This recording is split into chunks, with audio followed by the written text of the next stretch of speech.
Hello Nancy Drew fans, welcome back to another comparison video. Today I'm going to be analyzing Danger on Deception Island. I will be looking at the novel, which is titled Whispers in the Fog and was released in the year 2000, and then comparing it with the computer game, which is called Danger on Deception Island, and it was released 3 years after the book in 2003. If you're new to my comparison videos, I'll give you a quick rundown of what I do. So I start by looking at the novel, which is the source material for the game, and just going over the storyline, characters, events, and the culprit. And then I do the same thing with the game. Look at storyline, characters, events, and culprit.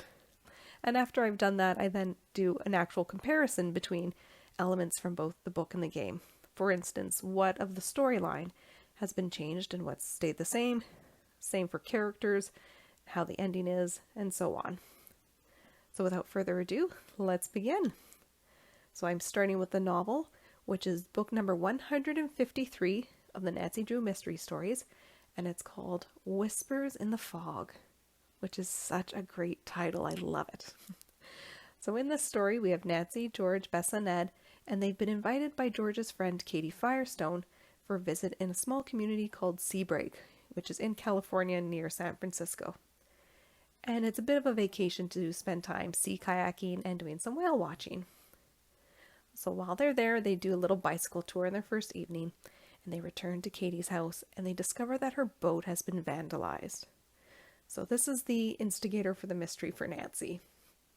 So while the friends are there, they also learn that the fishing community is trying to run Katie out of town.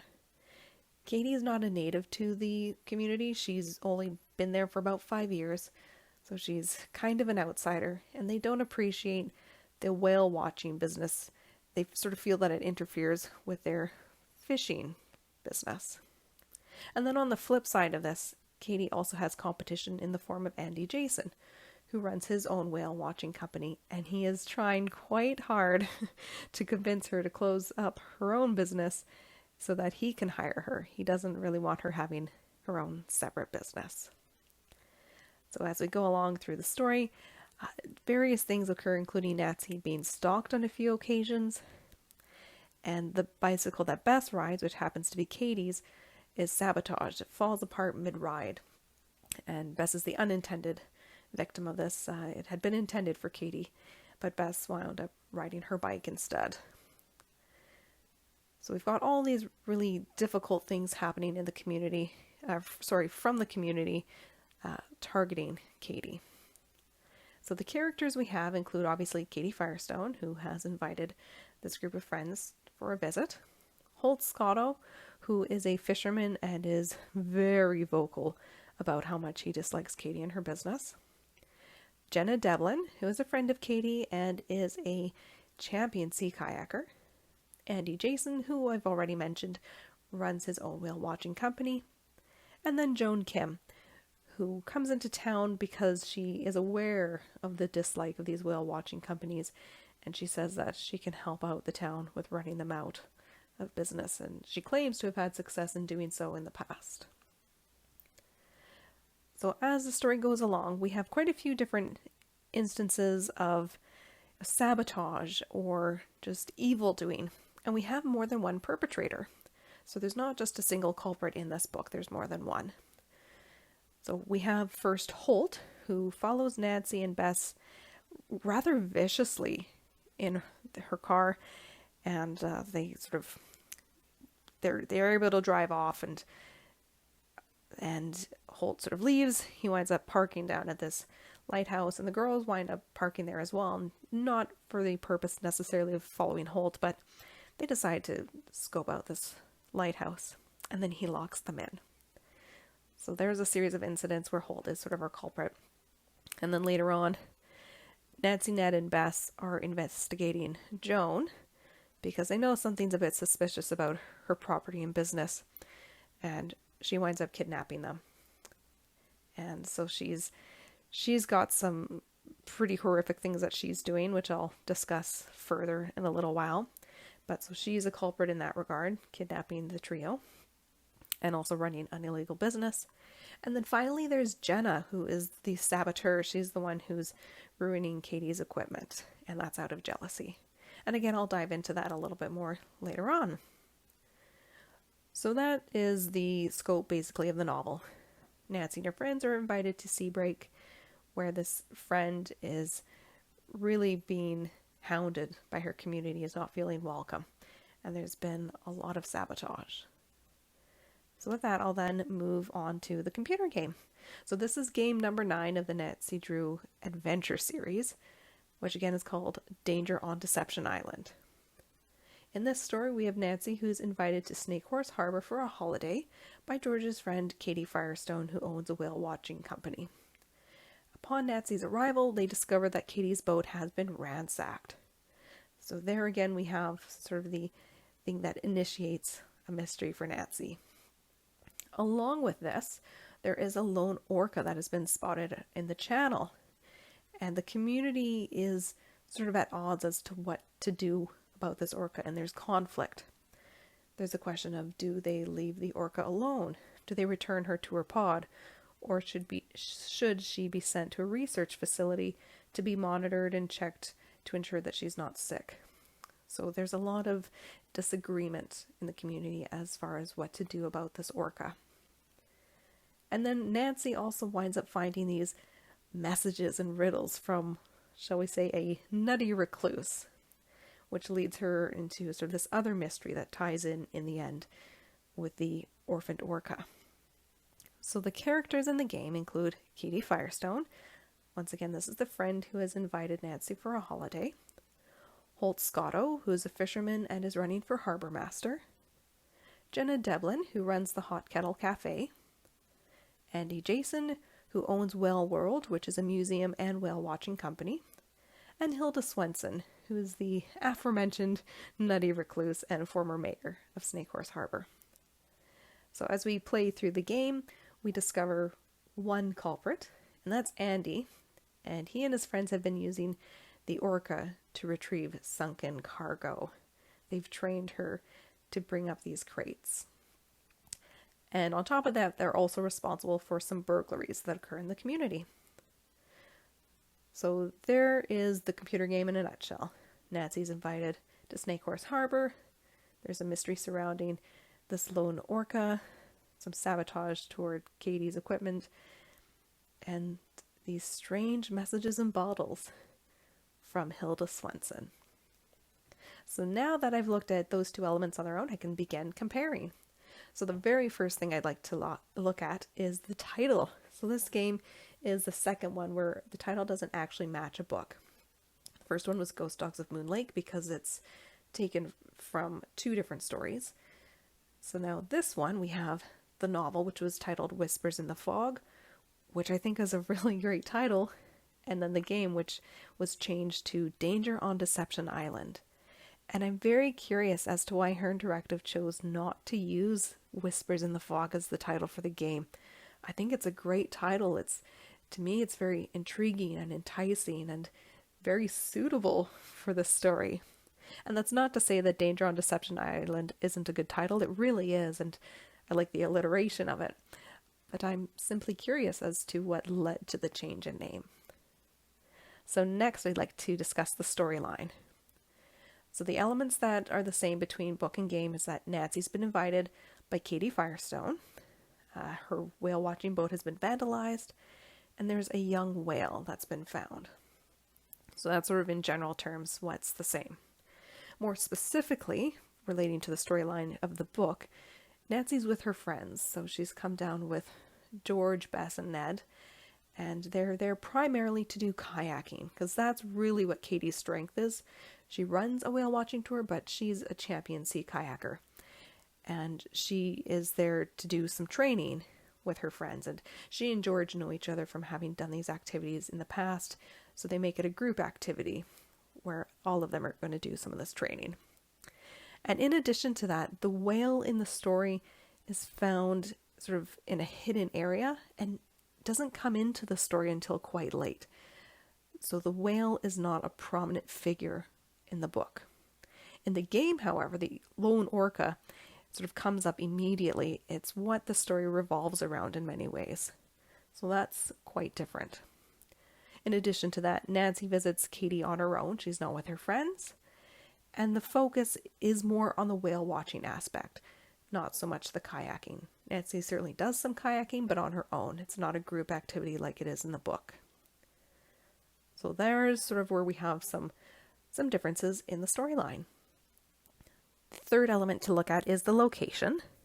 So in both stories, it takes place along the Pacific coast. The specific areas are a little different. In the book, it takes place in California, the small community of Seabreak, whereas in the computer game, it's in Snake Horse Harbor, which is on this made-up island, Deception Island, which is one of the San Juan Islands in Washington. So they've changed the state, and I wonder if that was done simply because California has already been used in a previous game. That would be Message in a Haunted Mansion. So they perhaps wanted to change location for that reason. It also is kind of nice that they were able to incorporate the San Juan Islands, and maybe that was the main reason. So a little change there, but still along the Pacific coast. So now I can start looking at the characters, which is always quite fun. So I'll start with Katie. So she's a friend of George who runs a whale watching business, and she's come against opposition from the local fishing community and from another whale watching company. So that's really what's the same between the two stories. And we'll see that there's actually not a lot of difference between her character between mediums. In the book, Katie is on a sea kayaking team. That's not mentioned in the game and is a bit more of a focus in the book. Whereas in the game, sort of already mentioned, it's a bit more focused on the whale watching end. But Katie also monitors the orphaned whale, which is a big part of the storyline and her background in the game. And this is obviously not part of the book because the whale doesn't come up until toward the end. So other than those two rather small parts of her background, Katie is ultimately the same person between book and game. And then we can look at Holt, who is also much the same, but has some differences as well. So generally speaking, he's a fisherman who is antagonistic toward Katie. He's not all that friendly. So in the book, he wants whale watching stopped. Like just as a whole business, he is adamant that it's trouble. He doesn't want it in Seabreak. And he terrorizes Nancy and her friends. He comes to their inn, pounding on the door, insisting that they leave and not have anything to do with Seabreak. Like he's really quite mean. He's quite a bully. In the game, he clearly dislikes Katie, but not nearly to the same high level as in the book. He's also running for Harbor Master, which does not come up in the book. There's nothing about an election. And his attitude toward Nancy is much nicer. So he's not nearly as antagonistic toward her in the game as he is in the book. So Holt is sort of the same person, just his level of viciousness is a bit more tempered in the game. So the next character to look at is Jenna, and she's quite interesting because she's so different between the two stories. So in the simplest terms, she's a young woman with a grudge against Katie. And as far as similarities go, that's it. Everything else about her is different between the book and the game. So let's start with the book. In this version of the story, she is a champion sea kayaker. And she's a teammate of Katie and sort of pretends to be a friend. She becomes an alternate member of the team because when Katie joins, she winds up being bumped from her spot. So she begrudges Katie for having taken her place on the team. And so she sabotages her equipment, including the boat and the bicycle. So she's done all of this out of jealousy. She also tries to hurt Katie later on, right at the end of the book. So she is one of the culprits in the book. In the game, she's not a culprit. In the game, she runs the Hot Kettle Cafe, and this business was created for the game. It's not included in the book. She also believes that the orca should be returned to her pod. Katie, on the other hand, believes that it should be sent to a research facility, so they're butting heads a little bit about that. And she also knows the history of Shanghai in the community, so we learn a little bit about it and the possibility that it occurred. She knows that it's true, although she claims otherwise when she and Nancy first meet. So there's Jenna, and you can see already that it's a very different background between the book and the game. So just a few more characters to look at. Next is Andy Jason. So he owns a whale watching company and tries to buy out Katie. And that's pretty much him in a nutshell in the book. I try and point out things that are different or specific to the book as well as specific to the game. There isn't really anything. I mean, I've noted that he continuously tries to convince Katie. He kind of does that in the game too, but he's really determined in the book. He really wants to convince her to join his company. In the game, he's got a bit more of a background. He sabotages Katie's boat. So that was something that Jenna had done in the book. He winds up doing that instead. And he is responsible for the whale being in the channel and is utilizing the whale to retrieve sunken cargo from a shipwreck. And he also kidnaps Katie when she goes to check on the whale and to feed her. So he is the culprit of the game, and so his background has been changed to take the elements of the book's bad guys to become the bad guy of the game.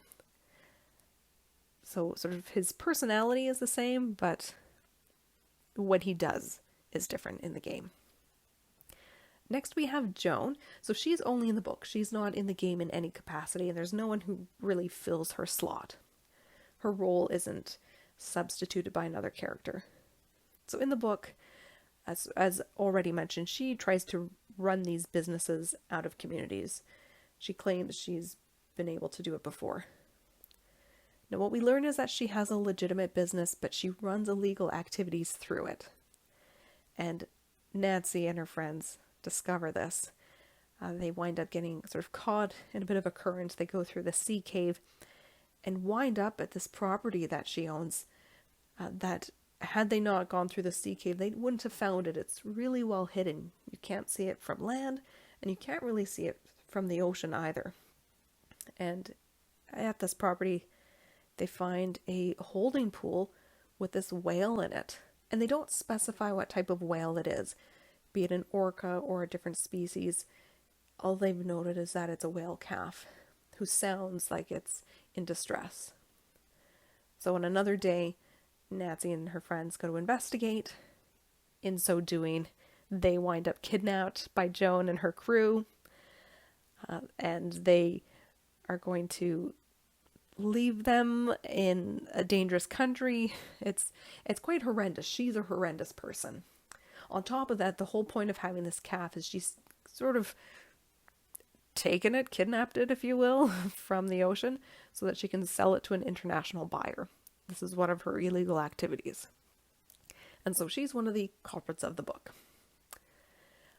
So then we'll look at the final character, who is Hilda, and is in the game only.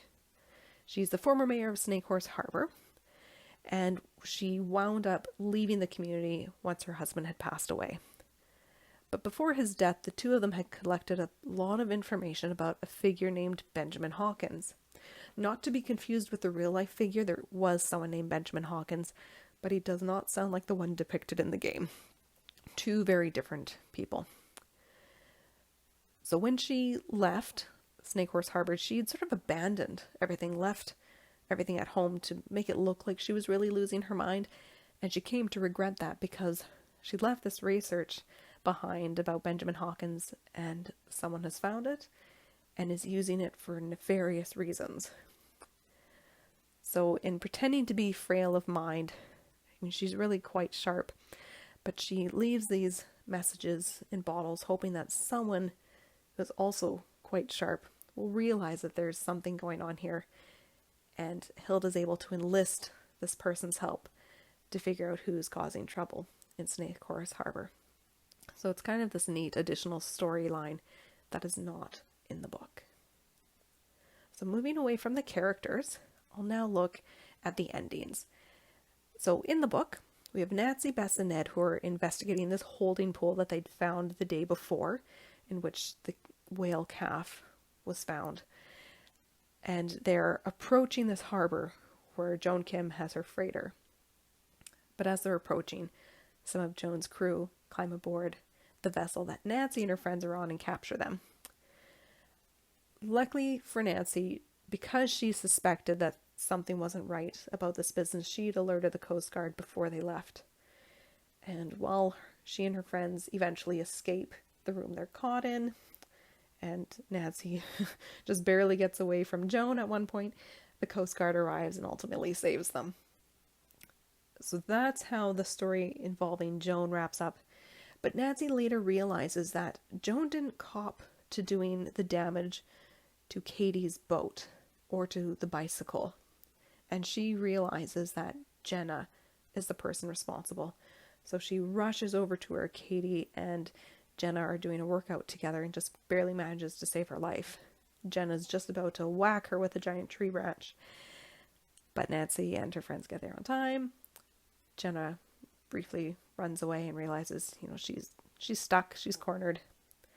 And she's very jealous of Katie's success and the consequences of Katie's success and her no longer being team captain. So she's really struggling and really needs help.